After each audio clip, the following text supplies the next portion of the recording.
ආයුබෝවන් MySL YouTube නාලිකාවට ඔබ සාදරයෙන් පිළිගන්නවා.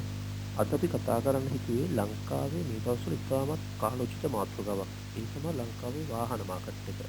මේ දවස්වල ලංකාවේ වාහන මාකට් එකේ තියෙන මිල ගණන් දැක්කහම සාමාන්‍ය මිනිස්සුන්ට වාහනයක් ගන්න කියලා හිතන්නවත් බෑ. මොකද ඒ තරම් මිල වැඩි වාහනවල.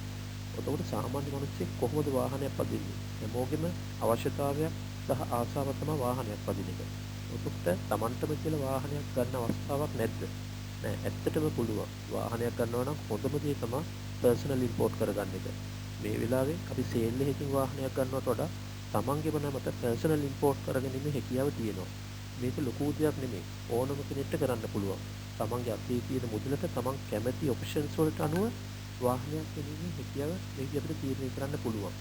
මේ සඳහා පොෂ්කින් මෝටර්ස් ආයතනයේ පැහැදිලි ඉන්න ඔබලට අවශ්‍ය ඕනම වාහනයක් පර්සනල් ඉම්පෝට් කර දීමට.